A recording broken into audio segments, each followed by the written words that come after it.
Is there any nervousness among the Georgia fan base now that Steve Spurrier Jr. is working with the quarterback and is on the field, and that Billy Gonzalez reached out to Urban Meyer for some advice, because those are the only two guys that be able to beat Georgia on a consistent basis? Yeah, I'm not sure that's really gotten out a heck of a lot up here in Bulldog country, but you know, they've got some talent. I know this Florida team is respected by Kirby and his team. They know they got to come out and bring their best shot. Kirby does a great job of getting these guys coached up and motivated from week to week. And the only way you're going to survive playing in this conference is you got to be prepared to come out and give your best shot every week. Otherwise, you're going to go down. Another Dooley Noted podcast comes to you from the Coach's Podcast Room at Spurrier's Gridiron Grill in Celebration Point. Okay, everybody, welcome into another Dooley Noted podcast presented by Titan MRI and Imaging, coming to you from the Meldon Law Dooley Dome Gator Studios here at the Ponderosa. We have a great show for you today. Buck Belue is going to join us. I know Buck was on Shane's show, I think Monday or two, whenever it was. But look, Buck's my guy too. And again, Shane has a great relationship with Buck. I have had a long time relationship with Buck, actually longer than Shane probably, because I covered him with the Jacksonville Bulls and the Georgia Bulldogs. But that's not the point. I know if you listen to both podcasts, you get a double dose, but that's fine. I'm going to try to ask him different questions. Coach Spurrier, of course, will be on Monday. And then on Thursday, Chris Doering will join us. Now, one reason I want Chris, and obviously Chris has gotten to be just an expert on everything SEC, because that's a Kentucky week. And as you may have heard sometime in your life, Doering's got a touchdown. All right, so we'll have fun with Chris on Thursday. By the way, we're about to hit our 500th episode. I think it's coming up in about 2 weeks.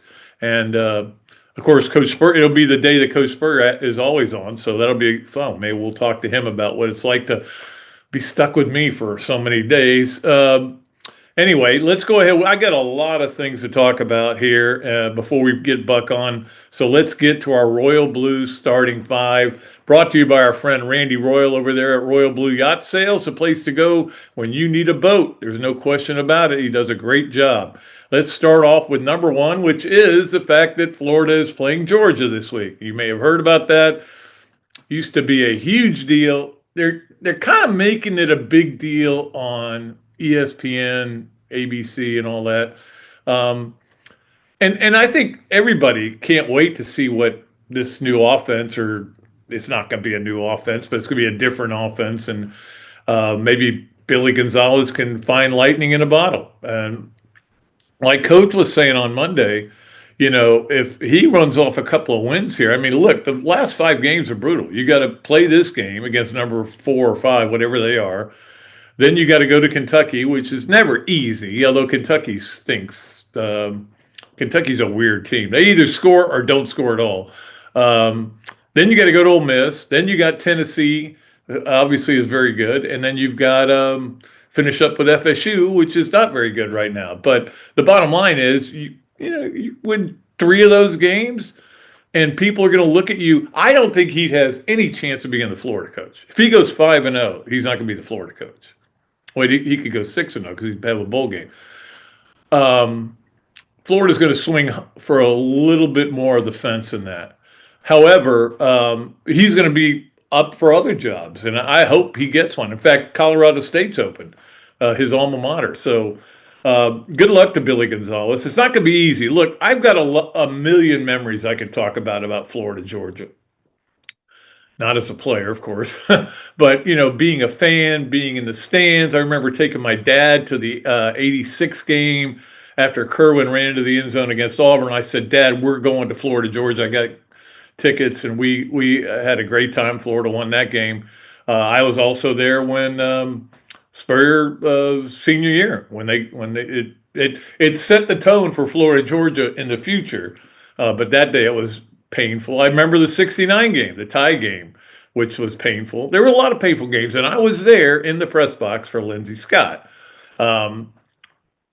None of those matter. None of those memories matter. All that matters is what happens in this game. And we'll talk to Buck about what Georgia's got. We know what Florida has and what they don't have.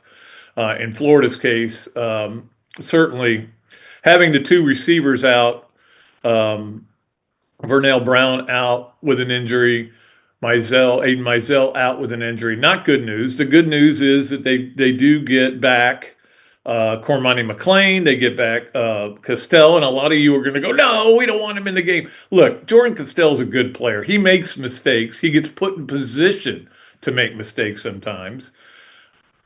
I'm not saying he's an elite player. I'm saying he's the best player you can put in there at that spot as safety. And Devin Moore's back too. So the secondary is back, kind of. And again, they won against Mississippi State without a secondary that was all hurt.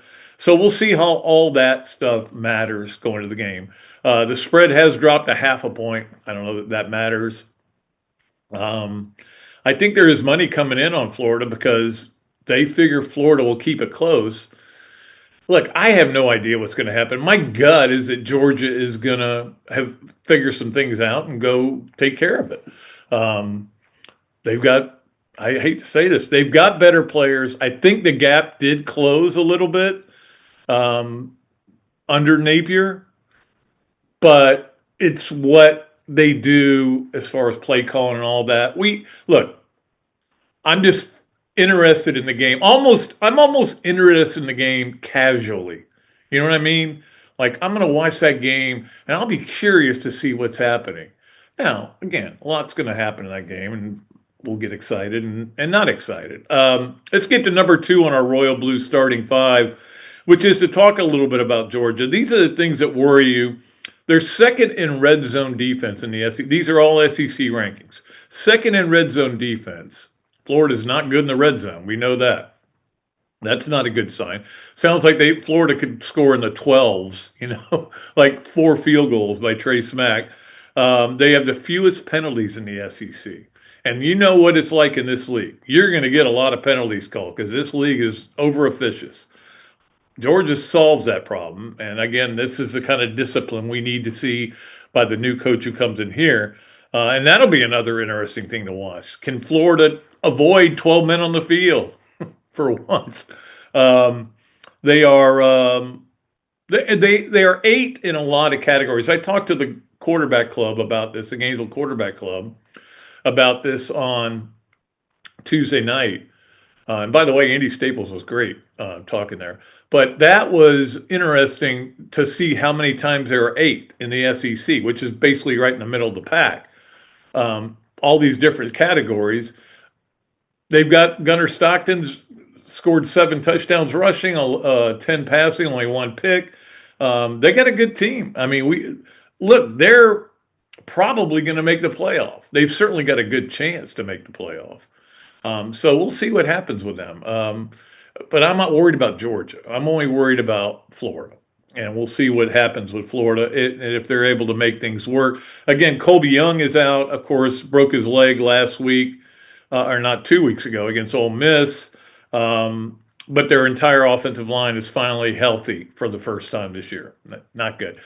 Interesting, and we'll talk to Buck about this, but, most of half of their team is basically first and second year players. So it's a young team, and they've kind of tried to find each other out, but they do whatever they need to do. They either score a lot of points to win or they play defense to win. The one loss was 24-20 to Georgia. We know that. They scored in the 40s twice. They're 3 times, actually, if you count the first game. They also played an easier schedule than Florida, even though they did play Alabama and played Ole Miss a couple weeks ago. I don't think anybody's playing the schedule that Florida has. It's just the way it's worked out. And again, when you add in Miami and FSU versus Marshall, and I can't remember who their opening game was, their second game, that's where the difference is. Of course, Florida had Long Island. That's true.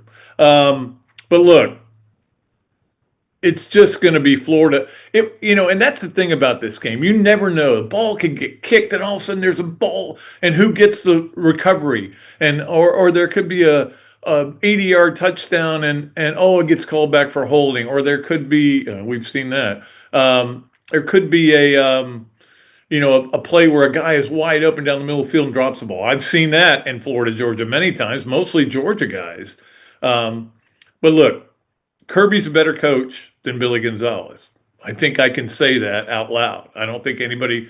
I love Billy. I've known Billy for a long time. Have a great relationship with him.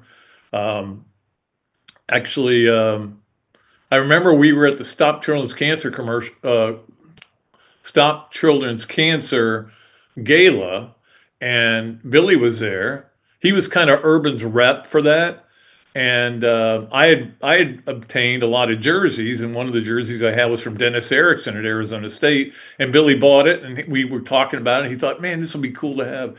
I don't know that he still has that. Maybe I'll ask him that if he still has it. But anyway, I love Billy, and I hope he does well. But look, Kirby is the best coach in the country right now. I have to say that. You can make an argument for Cignetti, but this is 2 years, You can make an argument for Ryan Day. Kirby's the best coach in the country. And now that Saban's retired. So, that is a disadvantage for Florida.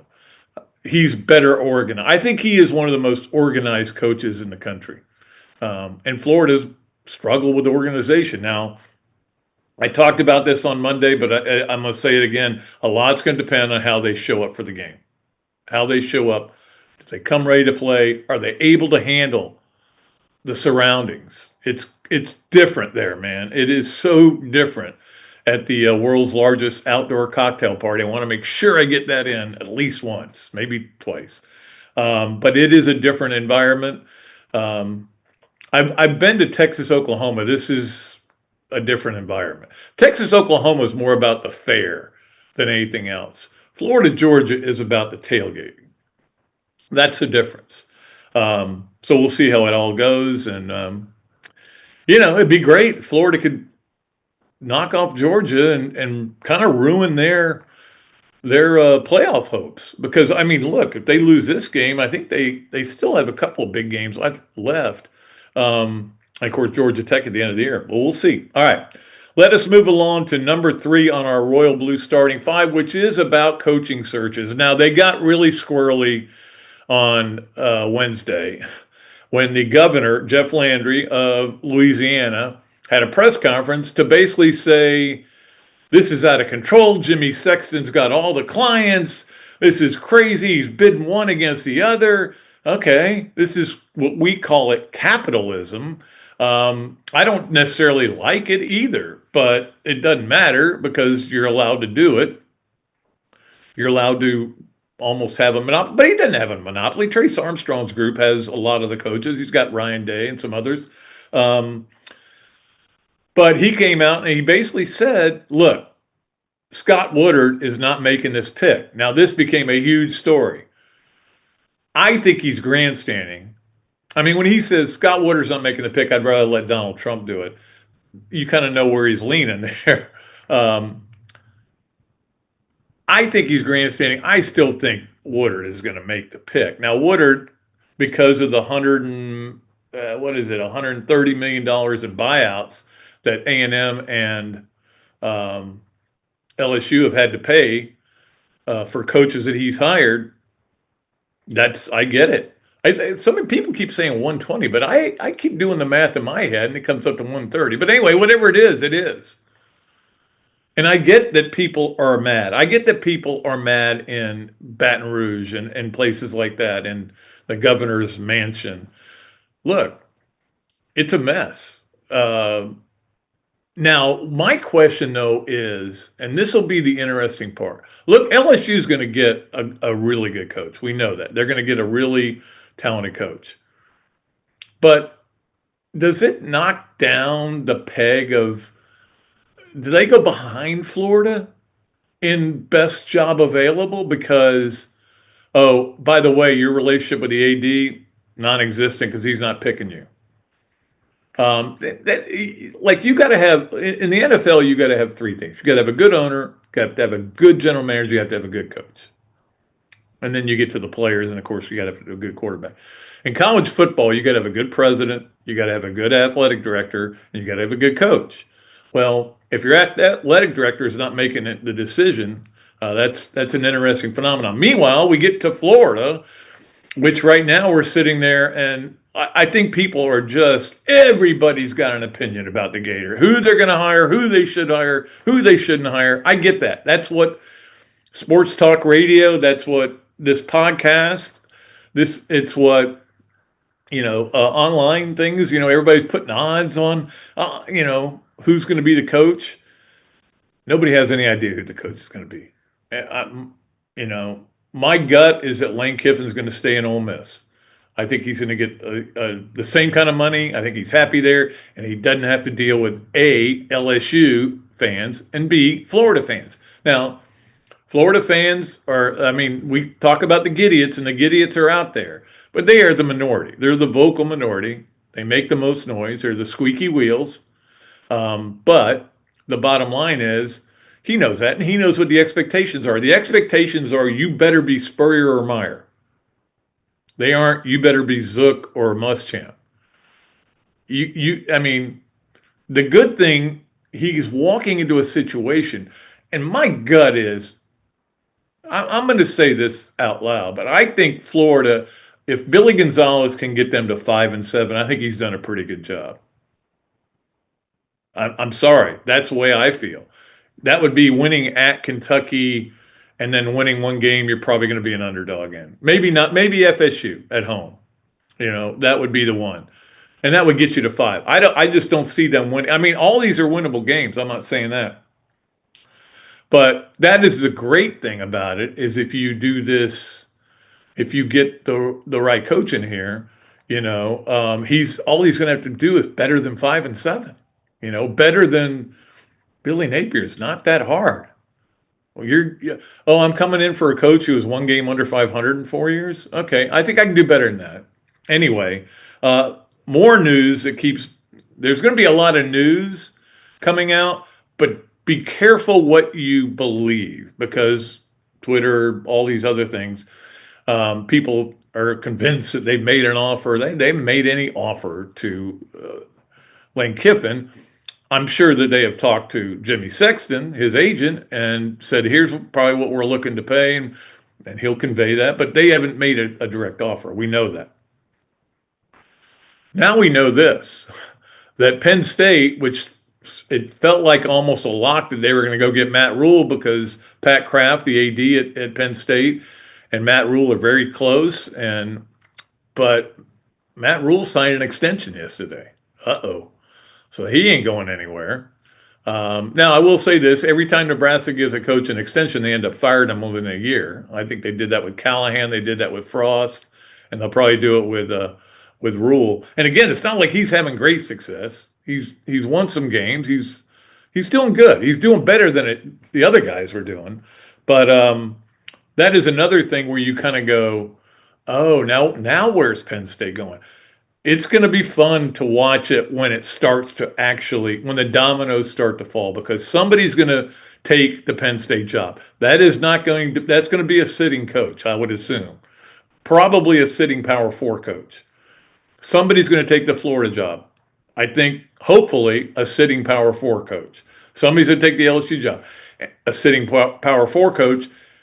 And who knows what's going to happen with Virginia Tech and Oklahoma State and all these other schools that have openings. And then you get into that situation where you're like, so now you've got another opening. You haven't really solved the situation in terms of what people are not able to get or able to get. It's going to be wild. It's going to be fun, though, I think.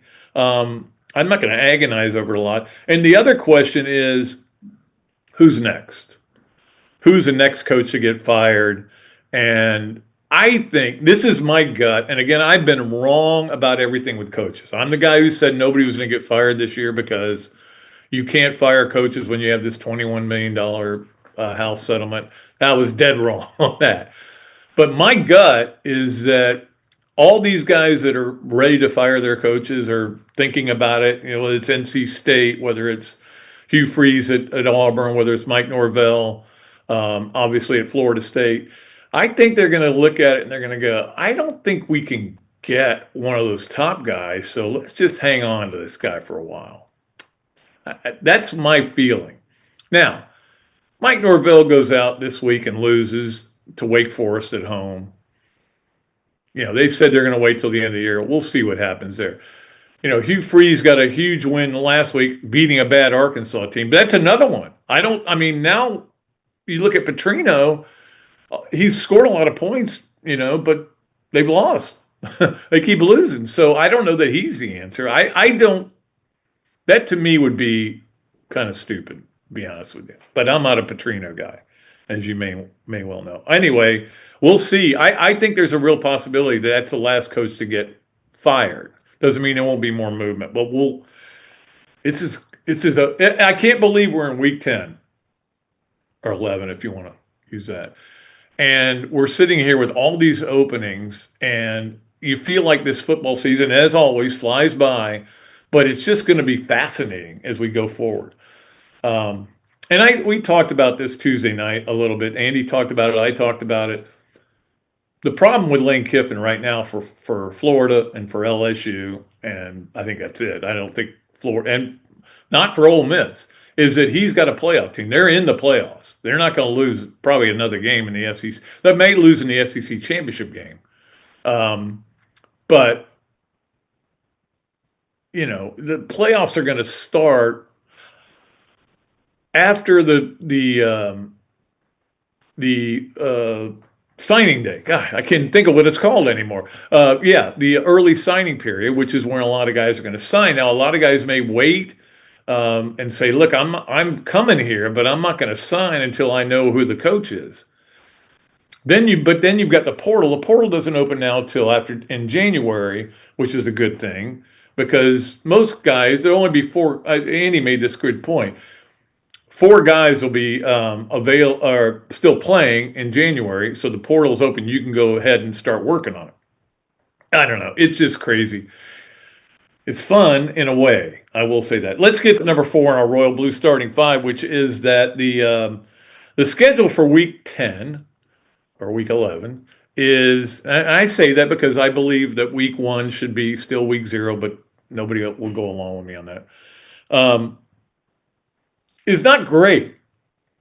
What it is intriguing because there's a lot of games with players. With teams and coaches on hot seats,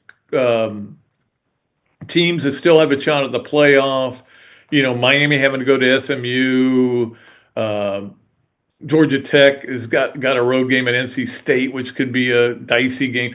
There's a lot of games like that. There's not a lot of great games where you go right away, you go, must-see TV. I got to see that game. Probably, I don't know, Vandy, Texas, at Texas. That might be the best one. I'm interested to see what happens there. By the way, Arch Manning is still in protocol, but he did practice yesterday. My gut is that he'll play. In that game against Vanderbilt. There are some, but here's the thing. Game day is going to Utah. They've got Cincinnati, Utah. That game's at 10:15. I'm not staying up for that. I'm going to tape it and watch it, maybe, but I don't even know if I'm going to watch that. Penn State, Ohio State's this week. I think everybody's like, who cares? Because of Penn State's issues. It's just not a great schedule, but it's intriguing because there's a lot of good SEC games, but not great SEC games. You know what I mean? Florida, Georgia is not a great SEC game. Sorry, one team's 3-4. It's not a great SEC game. If you're a casual observer, once you get over the guys coming over the bridge and they make it into a big deal, then it's just a football game on the same size field as everybody. So we'll see what happens there, but it's not a great SEC game. So we'll see. Certainly, I think the 7:30 game is a good, and we'll get to that a little bit later. That'll be a fun game to watch. Look, I'll be all over it. I'll be watching everything, including the World Series. So we'll see what happens there. All right, number 5 on our Royal Blue starting 5. As you maybe can see, I am wearing my Florida Golf sweatshirt today. It's cool, and that's one reason, and I love this shirt. It was gifted to me by J.C. Deacon, and he's a good man. Yesterday I watched, and the day before, Florida in the East Lake Cup. And look, I get golf is, first of all, golf is not for everybody to watch on TV. We know that.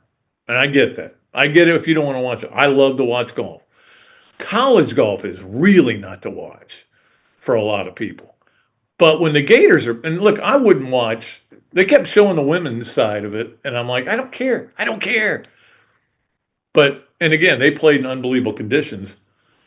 But on Wednesday, Florida took down number one Virginia. Unbelievable matches, unbelievable. And the day before they beat Ole Miss, told Lane Kiffin to cram it there. No, but they beat Ole Miss. This Florida team is special, and they have been fun to watch. J.C. Deacon has been, and I and my brother have been texting around. I just love that guy so much. And they did it. I mean, Luke Poulter was incredible as a leadoff guy, getting all those wins.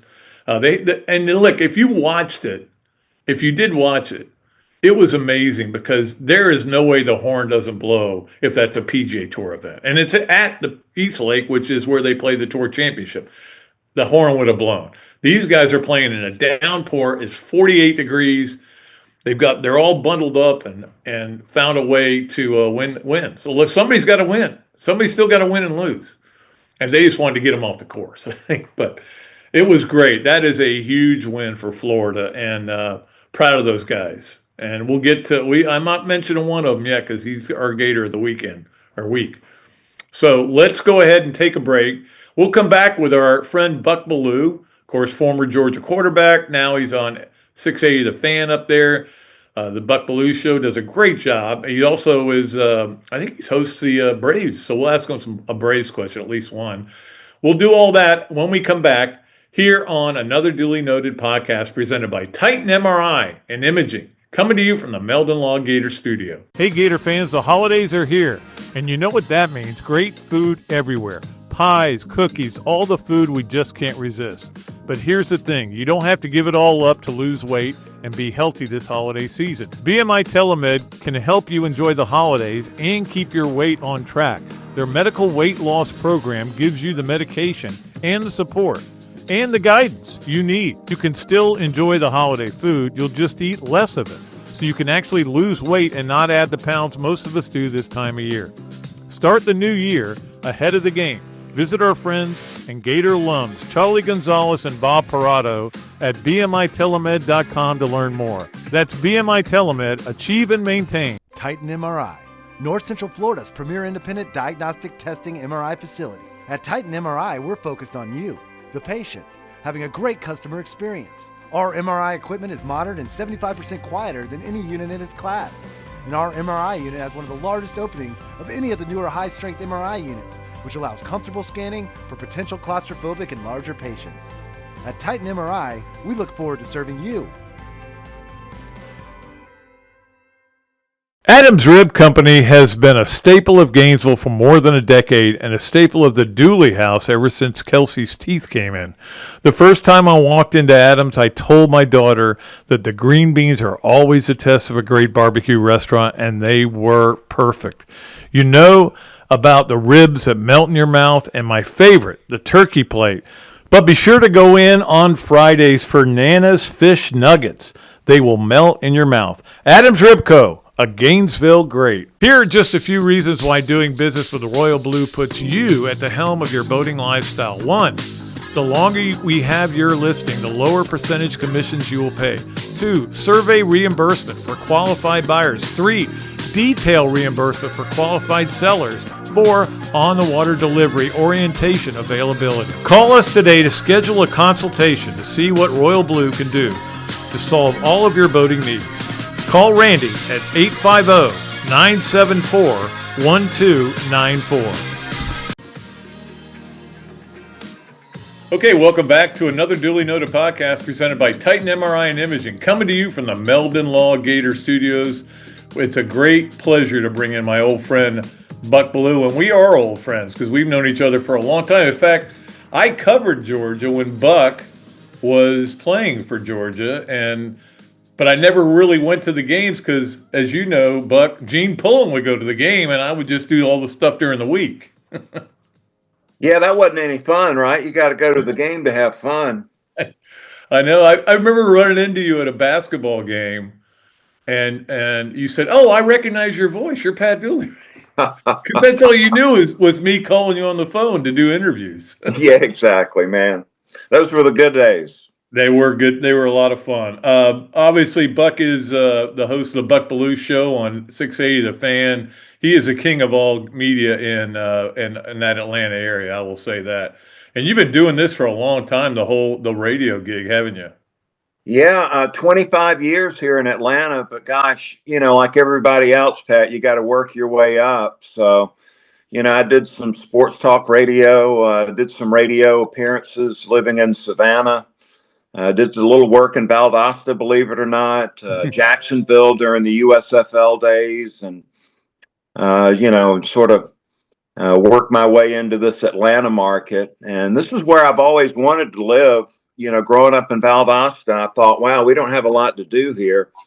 But in Atlanta, we can go see the Braves, we can go see the Hawks, the Falcons, all these great concerts. So this has been a blessing settling down for 25 years here in Atlanta. That's good stuff, man. And I'll talk to you about the Falcons and the Braves in a little bit, but let's get to Florida, Georgia, and of course you're iconic in that game. I'm not going to mention names. I'm not going to mention who you threw a ball to, but because I don't want to give everybody PTSD. But I know you're coming down also tomorrow for the Danny Werfel Scramble, the Desire Street Cup, and that'll be a lot of fun as well. Yeah, and just I'm a big fan of Danny Werfel and the wonderful things he's doing here in Atlanta and what he was doing in New Orleans, and just have always admired Danny, and just proud to be a part of it. Yeah, he does great stuff. We had him on last week actually talking about that as well. So let's get to the game, and obviously. I was a little surprised when the line came out and it was 7.5. It's already dropped to 7. So, and I'm like, what do they know that I don't know? I've been watching this team all year. I guess it's just the mystery around what it's going to look like offensively, which again, I don't think you're not going to change your whole, this, Buck, you're not changing your whole playbook, but you're going to, it's what you call and when you call it now that matters. Yeah, and look, I just wonder, exactly how they're going to go about getting the ball to these freshman receivers who have not, gotten the ball enough, in my opinion, while Napier was calling plays. So really anxious to see O'Hara and what he's got in mind as far as spreading it out, throwing the ball around a little bit. Anxious to see how this Georgia defense is going to hold up. Look. When you're in Florida's situation, you can, as they say, throw the kitchen sink out at the opponent, bring in some of these trick plays, go for 2, go for it on 4th down. So, expecting to see some of that on Saturday. Well, scared money don't make money. That's what we were told when Billy Napier got here, and then he played scared all the time. So I never could figure that out. But is there any nervousness among the Georgia fan base now that Steve Spurrier Jr. is working with the quarterback and is on the field, and that Billy Gonzalez reached out to Urban Meyer for some advice, because those are the only 2 guys that have been able to beat Georgia on a consistent basis? Yeah, I'm not sure that's really gotten out a heck of a lot up here in Bulldog country, but they've got some talent. I know this Florida team is respected by Kirby and his team. They know they got to come out and bring their best shot. Kirby does a great job of getting these guys coached up and motivated from week to week. And the only way you're going to survive playing in this conference is you got to be prepared to come out and give your best shot every week. Otherwise, you're going to go down at some point in time. And they've had some trouble starting slow this season. A lot of the fan base would love to see this offense and defense get off to a quick start. And when you have changes at the top like Florida's going through now, I'm sure there'll be fired up and motivated to come out and play the game. But if they can face Georgia, can give them some adversity to face early in the game, I think that would probably calm them down a little bit and give Georgia a chance to maybe separate a little bit. Yeah, that could easily happen. I think if you talk to anybody in, I don't know, August, and they would have said, well, the one matchup I like is Lagway against Gunnar Stockton. And now it's like the one I don't like is Lagway versus Gunnar Stockton, because Stockton has played great. He's run for 7 touchdowns and 10 throwing touchdowns, only 1 interception, doesn't turn the ball over. And they're kind of a weird team, this Georgia team, because when you look at the stats, you don't get overwhelmed by them, but whatever they need to do that week, they do for the most part. I mean, the one loss was a 24-21, or was it 24-20 to Alabama? Yeah. So but if they have to score a lot, they score a lot. If they have to play good defense, they play good defense. But they don't play good defense all the time, as you know. Well, this is Kirby's youngest team. I believe something like 55% of the team are first and second year players. So there's some growing pains going on here. They're playing a lot of freshmen, redshirt freshmen. A lot of young players are rotating in, getting playing time. They've had a rotating door, a revolving door on the offensive line. That's sort of settled down now with the veteran Ernest Green back at right tackle. But they are playing a lot of young guys, and that may pay off down the road. But, this season it's been a little bit of a struggle trying to get those guys up to speed and play it in a high level. So, it is what it is. I think they're proud that they've gotten the run game going again. They were 15th out of 16 teams a year ago in running the ball, which was really a kick to the gut. Mike Bobo and Kirby Smart believe in a balanced approach offensively, and so to get that run game going again this year has been really a big help to them, and it's allowed Gunnar Stockton to get some clean pockets back there when they want to throw it around a little bit.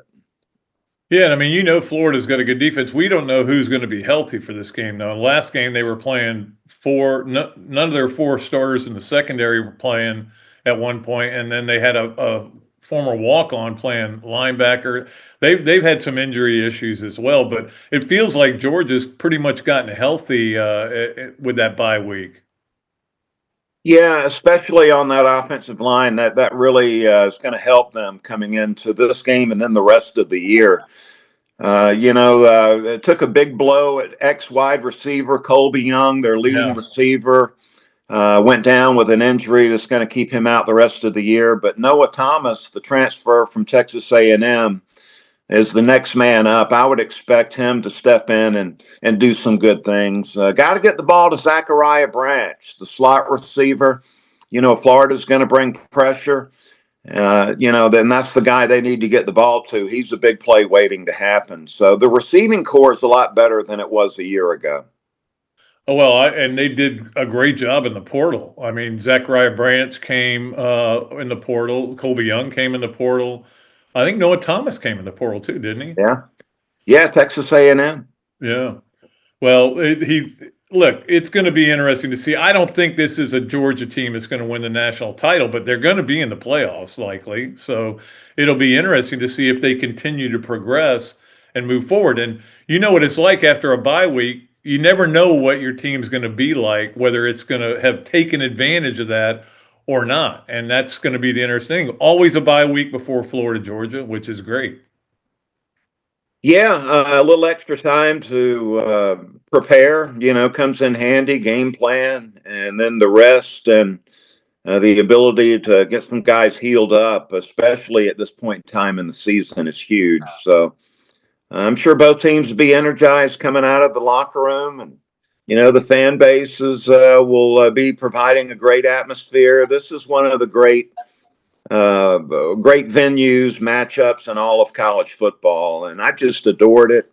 Really enjoyed it. It gave sort of a breath of fresh air late in the season when the grind is really starting to get to you as a player. It's nice to have sort of a bowl game atmosphere. is what we get down in Jacksonville. Yeah, it is kind of weird when you think about it that, you're every game you're either playing in front of your fans or fans that hate you. And then you come to this and it's half and half.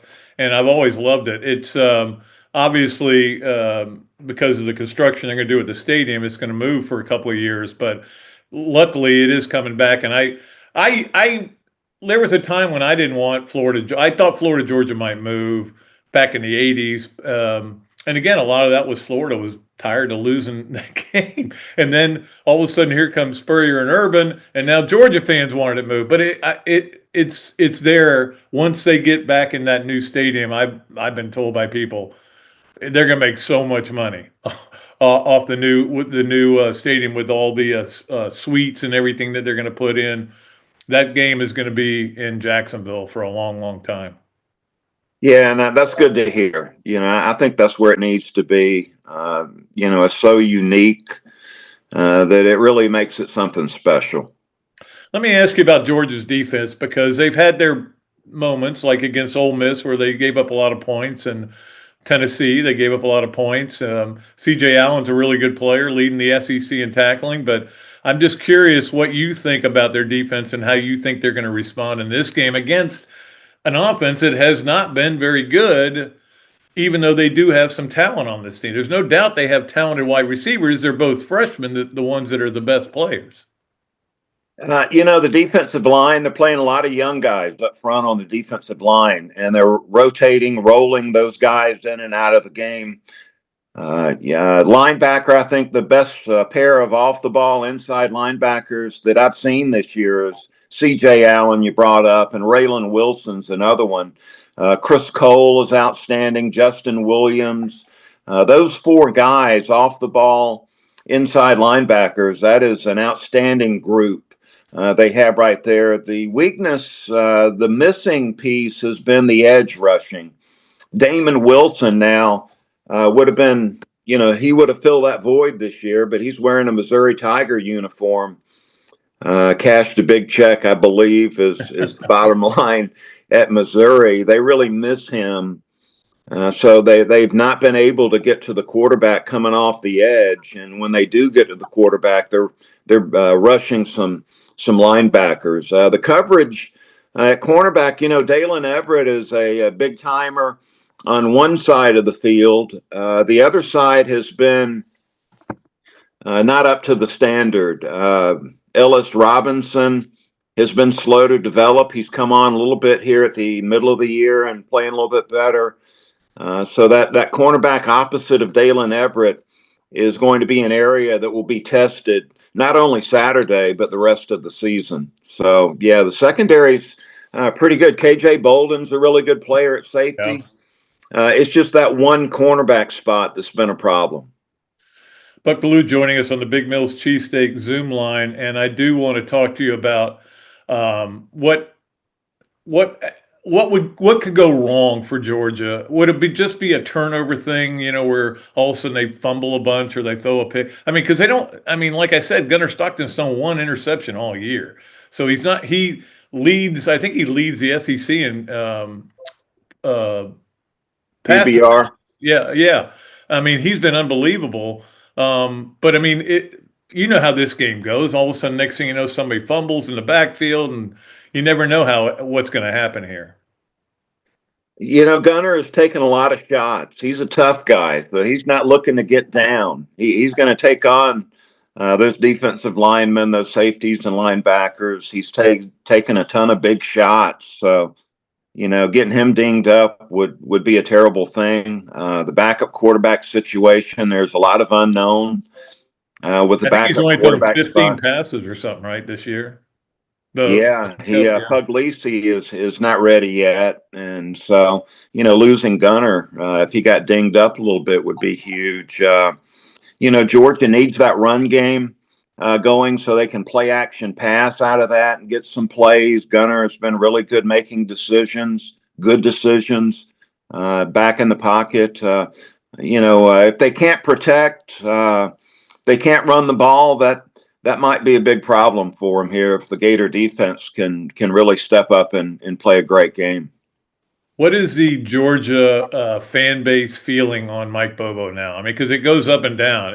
It's game to game, week to week. Look, I'll never understand it, Pat. I just want this is one of the most loyal Bulldogs that there's ever been. I mean, he played quarterback at Georgia. He was an assistant coach on Mark Richt's staff for such a long time. He's come back as Kirby's offensive coordinator. The loyalty and commitment that he's made to the Bulldog program has just been second to none. I think he's one of the all-time great, damn good dogs, as they say. So I just will never understand it. I guess everybody's a play caller. A lot of the criticism is ridiculous. It's absurd. So I just will never understand it. How are his feet doing? Because I did a story on him. I interviewed him when he was at Colorado State, and he was greatest guy. I love talking to him. He's a really good dude. Is he okay health wise? Well, I think he's still struggling with some of that. I think there are days where he has to be in a golf cart. From what I understand at practice, doesn't unable to really stand up for long periods of time. So I really don't want to bring it up when I run into him. He's a tough dude. He's a South Georgia boy, and I've just always been a big fan of what Mike Bobo's done. Yeah, I like the guy a lot, and I like a lot of Georgia people. I like you. I like Lindsey Scott. Oh, I said the word out loud, but Oh, goodness. Lindsey and I knew each other for a long time. Covering Yeah. and everything. But good dude. All right, let's get to our Big Mills cheesesteak.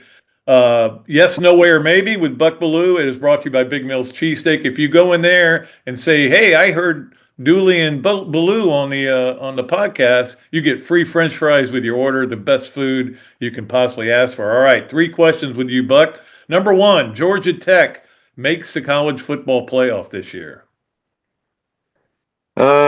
No. I think they, will drop the Georgia game, and a pretty good chance we'll lose the ACC championship game. I think those 2 losses might keep them out. But that's a Georgia man talking. Yeah, I know. That's why I asked you. Yeah. Yeah. Because Georgia Tech, I mean, they're fun to watch. Haynes King is just amazing. Yeah. And you watched the game last year. It was an unbelievable game. So Yeah, he's tremendous. His ability to run with that football is going to give every defense problems. I think Brent Key is an excellent coach too. He brings to the table something you don't see much, Pat, and that is his teams are tough and they're also smart. And normally you'll see a tough team that doesn't play smart or a smart team that doesn't play tough. They put those 2 intangibles together. And I really think a lot of Brent Key and the job he's done. Number 2 on Yes, No, Where, Maybe with Buck Belue, brought to you by Big Mills Cheesesteak. Buck, you got a lot of stuff up on your wall. Do you have anything? Do you still own anything from the Jacksonville Bulls? Well, yeah, must be a matter of fact you remember this helmet right here. Yes. So yes would be the answer.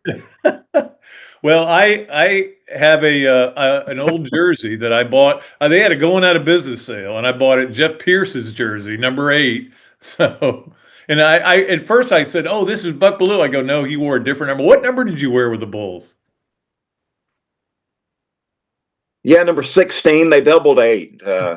So we went to 16. I didn't ask for it. That's just what they gave me. But let me just mention real quick, Pat. I just am so thankful of those couple of years I spent with Lindy Infante, a former Gator, and just his knowledge of the West Coast passing scheme that just loved really diving in deep with Lindy and learning the pro style offensive attack and just how much that's benefited me through the years. Really just look back on those couple of years as being so enjoyable and has benefited me in big ways. Lindy Infante, man, I mean, he's known more offensive football than most out there, and it was a pleasure being a part of that. Yeah, Lindy and I were pretty close, and his wife asked me to write his obit when he passed away, and that was a lot of pressure. Because I'd start tearing up when I'd be writing it, thinking about all the great memories with him. He gave me access like nobody ever gave anybody. Of course, I was the only one covering the Bulls. I think back then. All right, finally, number 3 on yes, no, where, or maybe. The Falcons are a bigger mess than the Braves were this season. Yeah, there's no doubt about it. There's just no accountability with the Falcons. I've just come to believe they're not even really trying to win. This will be the Tanking? eighth. You think they're tanking? The 8th consecutive losing season. Look, I just think you're making a profit, win or lose, and so there's just not a premium on winning here. Just so disappointed again this year. I'm a big Michael Penix fan. I'm a big believer in Penix and their offense. They got one of the best running backs in the NFL and Bijan Robinson. So they want to feature Robinson in the run game, but yet they run the fewest play action passes of any offense in the NFL. Now try to make sense of that for me. I can't make sense of Kirk Cousins either. That was brutal last week. That was tough to watch. It was tough to watch. Buck, as always, man, I love having you on and love talking to you. We talked yesterday a little bit too, and I appreciate you so much, man. You had been a longtime friend. People try to give me a hard time. They go, "Why are you such good friends with Buck Belue?" I said, "Well, everybody's friends with Buck Belue. He's a good dude, man." Hey, man, I'll never forget coming to play in your golf tournament there in Gainesville, and I got some strange looks from a lot of people there saying, "What's this guy doing here?" Yeah, we got Buck Belue coming. They're like, "Why are you doing that?" Well, you know how I feel about you, buddy. Appreciate you so much. We'll be back with more of another Dooley Noted podcast presented by Titan MRI and Imaging and brought to you from the Meldon Law Gator Studios right after this break. Gator fans, football season is here. What's better than seeing the Gators back on the field? Easy. Seeing amazing speakers and fellow Gator fans weekly at the Gainesville Quarterback Club. Held every Tuesday night of a home game at the Best Western Gateway Grand. Enjoy happy hour, great food, valuable insights from yours truly and Andy Staples, plus notable speakers throughout the season. As the oldest Gator booster club in the world, Gainesville Quarterback Club gives you access to elite speakers like coaches, NCAA football insiders, Gator greats, and more. Share your passion for Gator football with hundreds of other members at weekly in-season meetings, home tailgates, and special events throughout the year. Join the Gainesville Quarterback Club today. Email the club at membership@quarterbackclub.org or visit thequarterbackclub.org. Or better yet, just give me a call and I'll get you to the right people. Meldon Law has been serving personal injury victims since 1971. In those days, Jeffrey Meldon's presence as an attorney in the music scene dubbed him with the nickname the Hippie Attorney. And although times have changed, two things haven't. Our commitment to bettering our community by helping the injured. Albert, are you ready to go to the game? And our love for the Florida Gators. If you bleed orange and blue, Meldon Law is the firm for you. Coach, it always impressed me how you beat Florida State to win the 1996 National Championship. And I was really impressed with your 06, 08, and 09 Gator teams. And the way you coached Danny to the Heisman Trophy. A lot like what you did with Tim Tebow. You won more SEC championships than he lost home games at the Swamp. And you had plenty of super games in front of our Gator Nation. Yeah, there really is something special about the Swamp. I guess that's why we say about the Swamp, only the Gators get out alive. To the Swamp and the Gators, with the best beverage served at Spurrier's Gridiron Grill, 100% agave, Los Landeros tequila, aged in bourbon barrels for a smoother taste. I think you mean Head Beer Coach 1966 lager, a crisp, light, bodied lager for easy drinking. Nope. Los Landeros tequila, smooth enough to drink neat and bold enough to elevate a cocktail. 1966 lager, enjoyed on game days in the fall or whenever you need a winning cold brew. Los Landeros tequila. 1966 lager. Los Landeros. 1966 lager. Y'all stop bickering. Okay, you're both wrong anyway. The best thing Spurrier's Gridiron Grill offers are Jerry's famous chocolate chip cookies.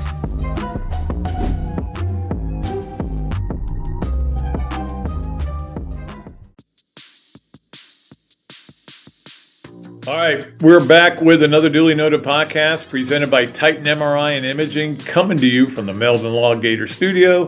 We are, we appreciate Buck Belue. He's a good dude, man. I've known this guy forever, and it's great to talk to him. I'm glad he has a Bulls helmet. That makes me happy.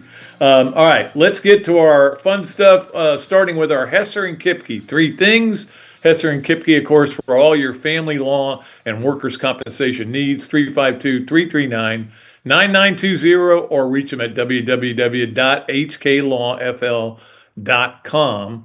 All right, so 3 things. Let's start with number 1. I buried the lead, which is kind of the World Series. It's not the lead here, but it's still a pretty big story. And it's funny, I went and picked my wife up at the airport, listened to it all the way there. And one of those things where you keep circling around, you can go sit in that cell phone lot, but I'd rather just drive around and hope she shows up. She did show up, and she's home now. But she was in Toronto, but she was never there when the team was there. So anyway, I'm making this into something about me, and it shouldn't be. It's about the Blue Jays and how I appreciate them, and how that win last night was pretty amazing. First time in this series is setting all kinds of records. Some of them are weird. The 18-inning game was bizarre. I certainly did not stay up for that.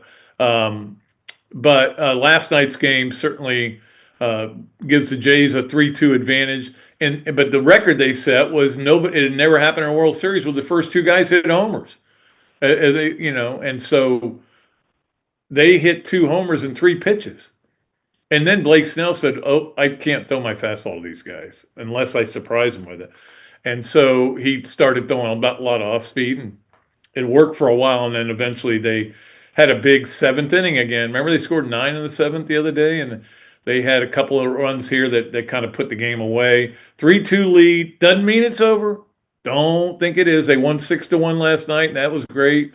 But they've got Yamamoto pitching on, so that'll be Friday tomorrow is when the next game is, up in Toronto. Now look, the crowd's gonna be going nuts and everything, but this guy is really good. He has been the king of the postseason pitching.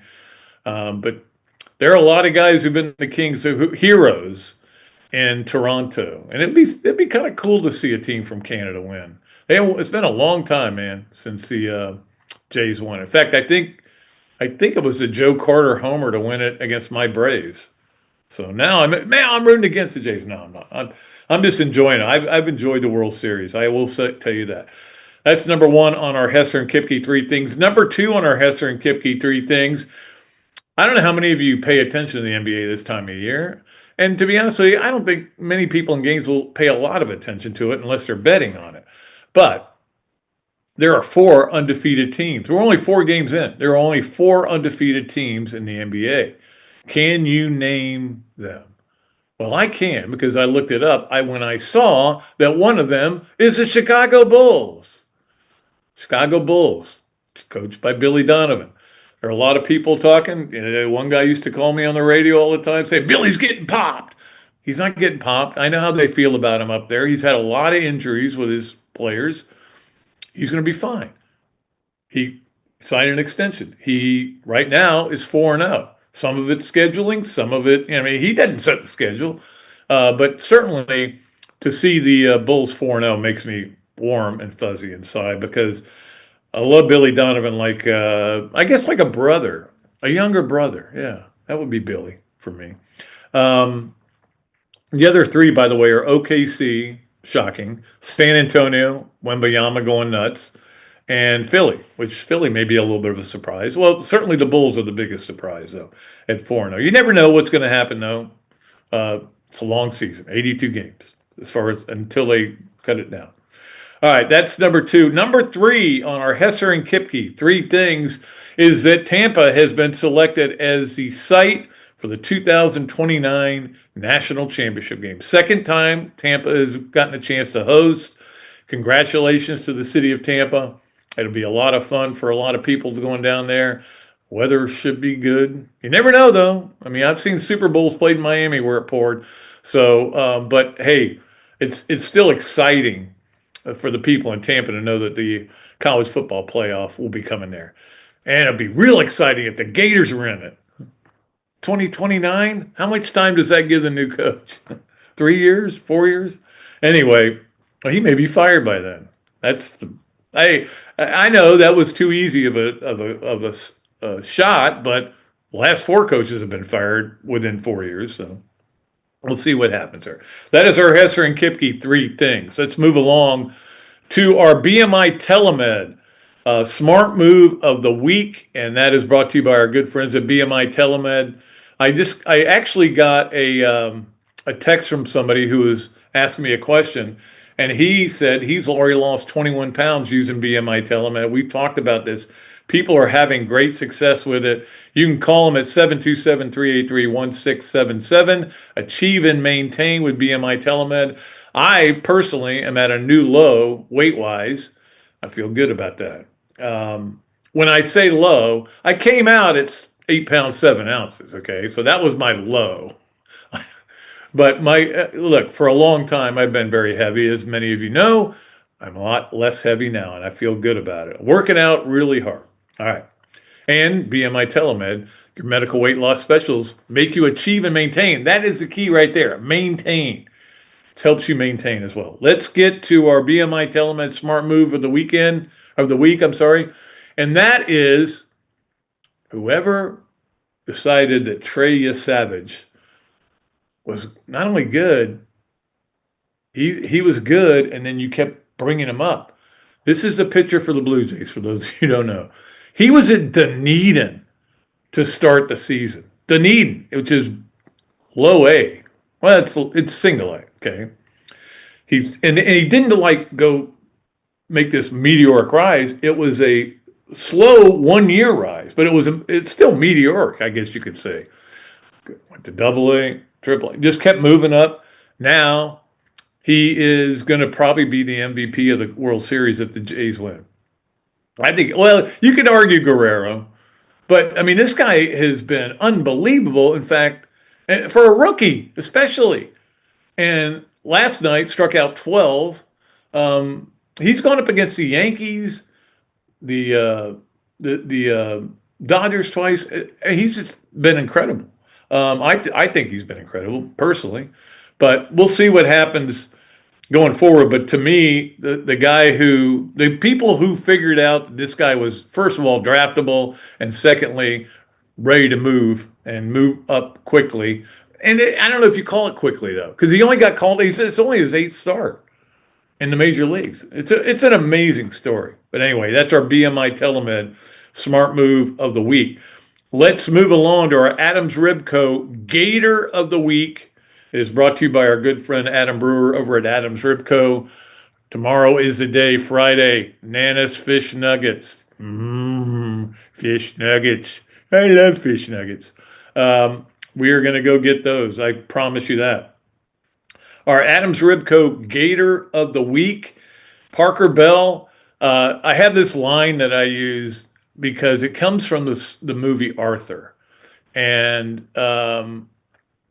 Liza Minnelli's in the apartment and with Dudley Moore and the dad, who was the dad on Seinfeld too. And he, I'm trying to remember his name. It's Barney something, but I can't remember his name. Anyway, he finds out that this guy's worth millions of dollars, Dudley Moore, and he goes, "You have my permission to marry him." Well, when Parker Bell made putts on, and I'm going to get to the whole story here. Parker Bell's got to win this match for the Florida to win. And again, it wasn't the NCAA's, but it was still big. He's got a 4-up lead. He goes down, and all of a sudden, this guy starts, the number one player in the country, number one player, is the guy he's playing. That guy all of a sudden, birdie, then chips in on 17 for birdie. He's down to his 4-up lead has gone to one up. This guy chips in on 17. Parker Bell's got like a 20-footer. I'm like, oh my, I cannot believe this. Boom, drains it. Okay. All right, so he goes to the last hole, one up.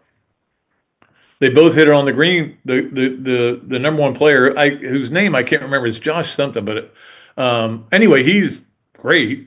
hits it stiff, like 4 feet. Parker Bell hits it 20 feet again. I'm like, oh man, we're going to extra holes. No, he drains it again. Those 2 putts, and so we've got JC and I have got a kind of a habit going where he gives me the name of the guy, like it was Jack Turner on Tuesday. Jack Turner exclamation points. Parker Bell, I sent him Parker Bell exclamation points, and I told my daughter, you have permission to marry Parker Bell. So that was exciting. I let out some yelps. I haven't let out in a long time. I haven't had we've talked about how I celebrated the basketball win, but no, this was I'm sitting there and watching it, and he makes those putts, and I go, wow! that was fun. Parker Bell, you are our Adams Ribco Gator of the Week. If you want to have fish nuggets tomorrow, just meet me there. If you want to have ribs, meet me there. I'll be happy to come over and buy them for you. I can do that now with NIL. All right, let us move along to our Leonardo's and Millhopper quick pick. And of course, today is the day we make a pull. We are going to pull a winner of a $25 gift certificate at Leonardo's Pizza of Millhopper. Our friend Kyle Cohen. Look forward to seeing him actually in a couple of weeks. On my birthday is the Stop Children's Cancer Golf Tournament, and he's playing with me. So here's what I did, Zach. I wrote down just random numbers under 100. Up to 100. Well, I mean, this is pretty random, but I'm a pretty big Steelers fan. Their defense has been really bad lately. There's a guy that used to wear number 92 named James Harrison that I really wish could just come out and play for him. So I'll go with number 92. James Harrison might still be able to play for him, to be honest with you. I think he would be. I'm a big James Harrison fan. He's really good. Let's see who 92 is. And I do want to say, guys, you guys did an incredible job getting all these picks in, and a lot of you qualified. There's a long list here. 92, it's right on the number. Carlos Valdez. Carlos Valdez. Are you related to Mark Valdez? I don't know. Carlos, if you're listening to the podcast, just send me an email, patrickdooley54@gmail.com, and give me your address, and I'll mail it to you. Be happy to do it. And congratulations for winning $25 at at Leonardo's or Adams. Adam will probably chip in 25 too. Anyway, I'm saying things I shouldn't. I'm promising things I probably shouldn't promise. I do want to give everybody a chance to qualify again to start a new process, and usually about every 3 weeks we pull a winner. We're going to give you the Chiefs-Bills game. Chiefs are a 2-point favorite at the Bills, and I know which way I'd go. I know the Chiefs are playing really well, but I think the Bills will find a way to win this game. But I'm not trying to influence anybody. Chiefs-Bills. Chiefs are a 2-point favorite. You send that to patrickdooley54@gmail.com. Anybody who wants to try to qualify. In about 3 weeks, we'll make another pull. And Carlos Valdez is our winner, so that's cool. I don't think Carlos has won. I don't think he has. Anyway, let's move along to our Los Landeros Smooth Move of the Week. Our Smooth Move of the Week brought to you by Los Landeros Tequila. Go beyond Los Landeros. My favorite tequila, and certainly Urban Meyer's favorite tequila. Urban Meyer, maybe we can have some tequila while he's talking about his not taking the job at Florida. Now, again, his name keeps coming up. John Gruden's name keeps coming up. Who's the other guy that I heard? Oh, Saban's name keeps coming up. And I'm like, look, guys, the only people bringing those names up are people in the media or semi-media or faux media. And I'm not calling it fake news. I'm calling it faux media because if you don't have an editor, you're not in the media. Anyway, I'm gotten off on a tangent. Let's get to our Los Landeros Smooth Move of the Week, and that is what the NCAA did yesterday, which is to delay the date of when students, athletes can start betting on pro sports, and it'll be fine. We're okay with it. Many people have come out angrily and said this is the dumbest thing the NCAA has ever done in a long list of dumb things. Pat Narduzzi was one of the coaches. Many coaches have come out. Greg Sankey came out against it. And if Sankey's against it, probably a lot of people are against it. I think I'm against it, but it is what it is. It's the world we live in. I mean, I just worry that these kids are going to get they're going to get checks for all this money and they're going to go, I'm putting it on the Chiefs to win, -2, stuff like that. We still encourage betting. We're not trying to discourage betting. I just worry about 19 and 20-year-old kids doing this, or 21, I guess. That's my point. So I get why the NCAA wants to curtail it. This is where you get into the concerns that the NBA is dealing with right now. But at the same time, everything is legal. So you have to do what you have to do. Anyway, they have to take a full vote now. And if they don't get 75%, it's not going to pass. And look, mybookie.ag is our betting site, and we believe in it. I actually won again this week. So I have no problem with betting. I have no problem with gambling, but I have a problem with kids getting NIL money and putting their checks. You've got to get some legislation around that some way, but I don't know how you can handle it. I don't know. Kids have been betting forever. You don't think? I mean, Florida was rocked by 2 betting scandals. So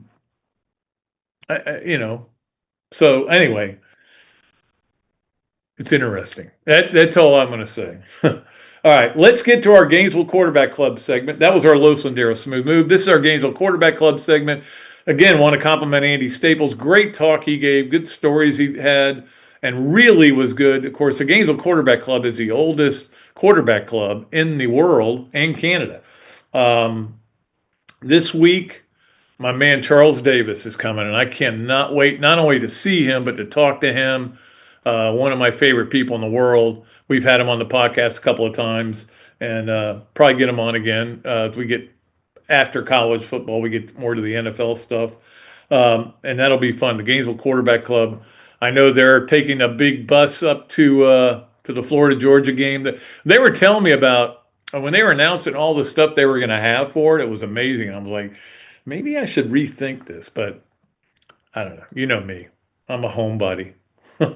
But Charles Davis will be great. It's still not too late to join. In fact, they just sent out membership renewals for everybody that wants to get in and wants to stay in and continue to renew. And hopefully a lot of people do. Look, it's hard with all the quarterback clubs and all these different clubs. It's hard because, this was a big deal when you were young, and it's not as big a deal to go somewhere and listen to a guy talk. And so everybody's lost membership. I've been to a bunch of quarterback clubs, they've lost membership. This one's hanging tough, man, and they are doing a great job. But I highly recommend you join the Gainesville Quarterback Club, because let me tell you what, you're going to get great food at the Best Western. Believe me, it's really good. And great speakers. We've had unbelievable speakers this year. Probably the best we've ever had, and great camaraderie. It's a blast, man, going there. I love going there, and I'm going there earlier now, so it's even more fun. All right, that is our Gainesville Quarterback Club segment. Let's get to this, that, and the other. And this, that, and the other, as always, is brought to you by our good friends at Shakow Insurance. Somebody just shut a door out there. Shakow Insurance for all your home, auto, commercial, and life needs. We appreciate that, them being on. And, of course, by our friend Notary Joe. Notary Joe will come to you. He's a mobile notary, Joseph Newton. You can reach him 863-990-4884 and talk to him, and he will come to your house, and he will set you up. And he does a great job. We do have an opening for one more sponsor. It is very, very inexpensive. So if somebody wants to get a hold of me, you know how to reach me, patrickdooley54@gmail.com. Or you can reach me, and I'm giving my number out to the world, 352-317-3444. Happy to talk to anybody. Well, most people. All right, the this, that, and the other. Let's go to this. The this is it. I was a little bit surprised when Chauncey Gardner-Johnson got cut by the Texans. Texans weren't exactly lighting the world up on fire. Of course, he had been elsewhere. with the Jets and everything. And he's a good player. And he's only 27. And I'm like, God, why is he getting cut? He is a little bit, I don't know if irascible is the right word. It's more of he can be an irritant at times. And I get that. So anyway, he got cut by Houston. So that is that he goes to the Ravens. And I'm like, oh, okay, now he's set. Now he'll be good. 2 weeks later, amicably cut, which I'm still trying to figure out exactly what happened there. That's that. The other is, guess what? He just signed with his fourth team since the end of last year. And that'll be funny. He's with the Bears. The Bears hurting a cornerback for a lot of reasons.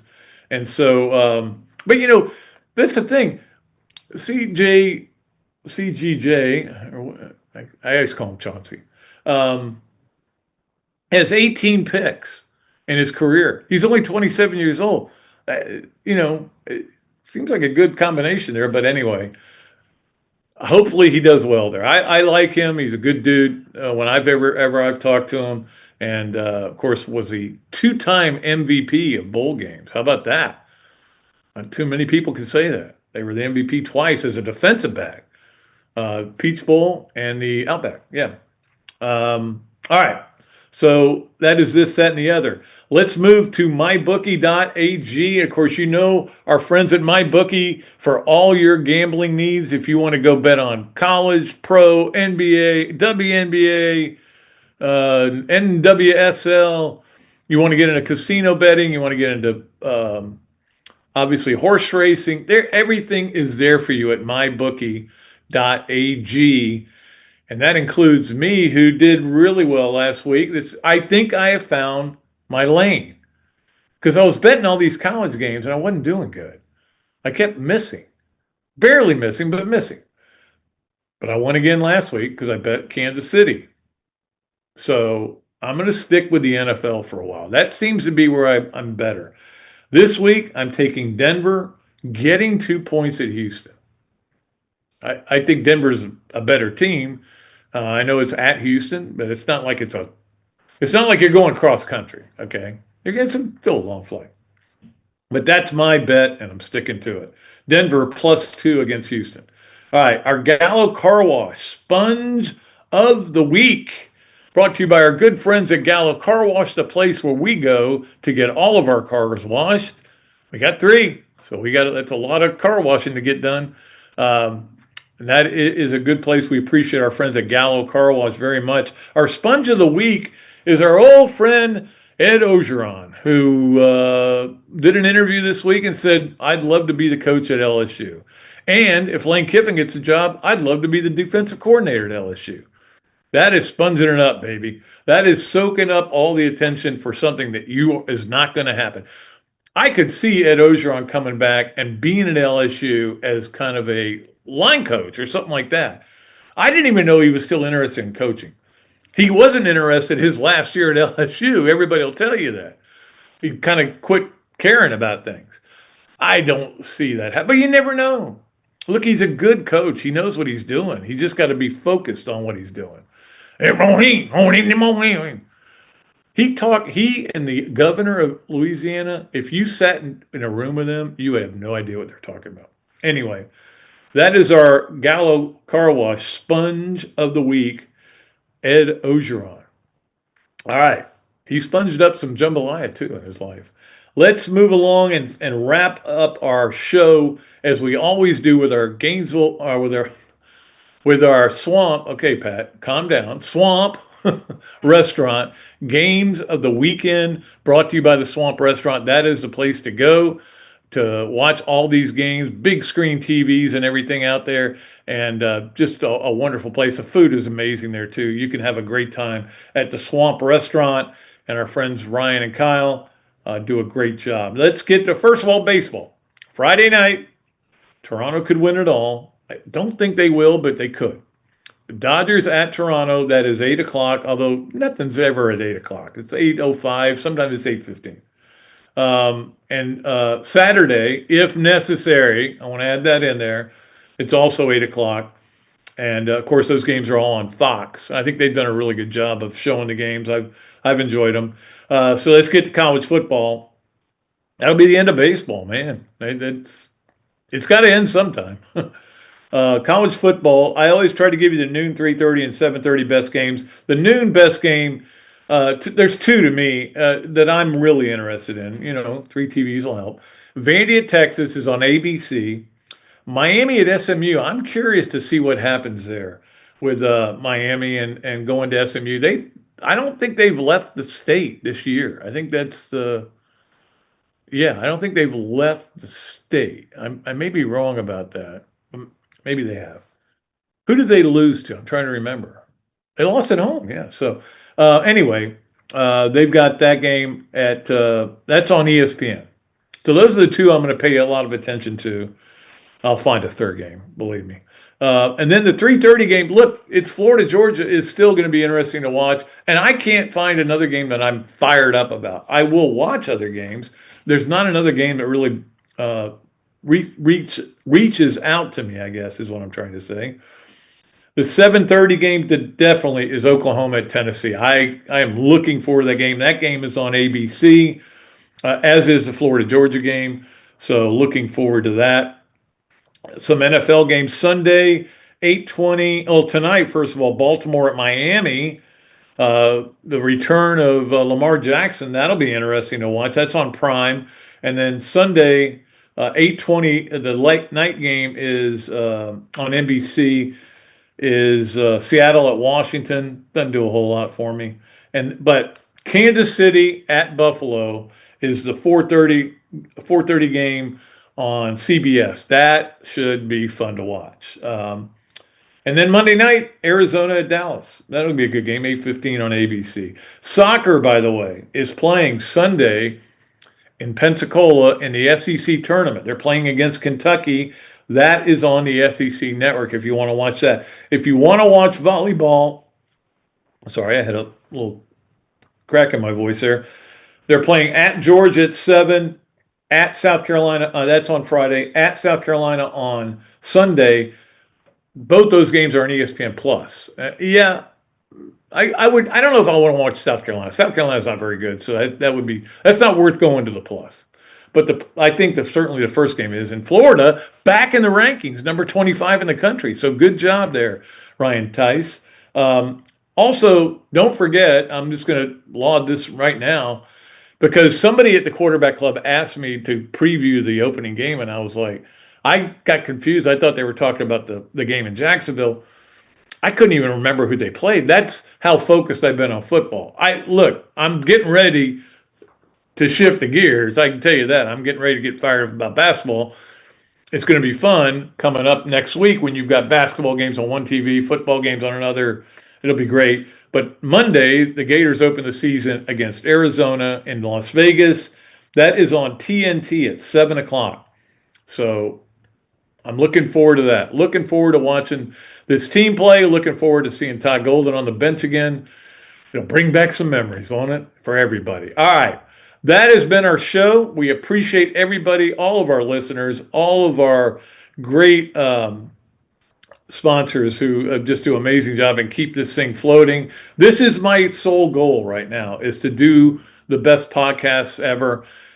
This is all I'm doing. This and the Gainesville Quarterback Club. That's it. I almost feel retired now. That's what the goal was. And we're gonna get myself healthy, and we're gonna get a lot of people healthy, as you can see, losing weight. I'm going to be skin and bones before you know it. But we'll be back with another show on Monday with Coach Spurrier. Don't forget, Thursday, Chris Dorney's going to join us. Can't wait for that. We're having fun here on another duly noted podcast presented by Titan MRI and Imaging, coming to you from the Meldon Law Gator Studios. I am Pat Dooley. I'm deep. I am way back, and I am out of here. Wow, I went long, didn't I? I don't care. It's free. It's free broadband or whatever I'm trying to say. I mean, I may